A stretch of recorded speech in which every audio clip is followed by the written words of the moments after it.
Ang kwento ng isang bayani. Sa isang maliit na bayan sa Calamba, Laguna, isinilang ang isang batang may pambihirang talino. Si Jose Protasio Rizal Mercado y Alonzo Rialonda. Bata pa lang siya, mahilig na siyang magbasa, magsulat at magtanong tungkol sa mundo. Alam niyang may mali sa lipunan. Nakikita niya kung paano inaapi ng mga Espanyol ang kanyang mga kababayan.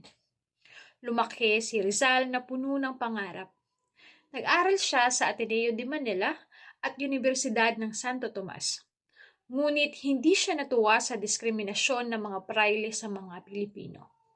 Kaya naman, naglakbay siya patungo sa Europa upang ipagpatuloy ang kanyang pag-aaral.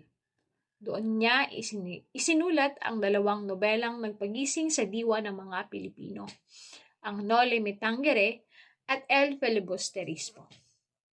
Dahil sa kanyang mga akda, itinuring siyang kaaway ng mga gobyernong Espanyol.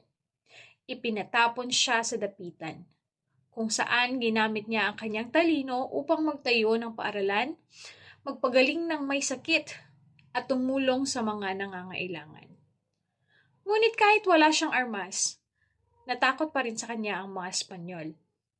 Hinuli siya at ipinadala sa Fort Santiago kung saan siya sinampahan ng kasong sedisyon.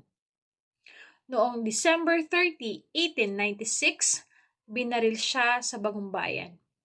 Isang malungkot na araw para sa Pilipinas. Ngunit hindi nasayang ang kanyang sakripisyo.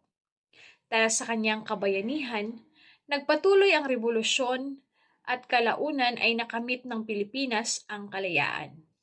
Hanggang ngayon, si Jose Rizal ay nanatiling inspirasyon sa bawat Pilipino. Isang patunay na hindi kailangang lumawak ang espada upang lumaban. Minsan, ang panulat at talino ang pinakamalakas na sandata.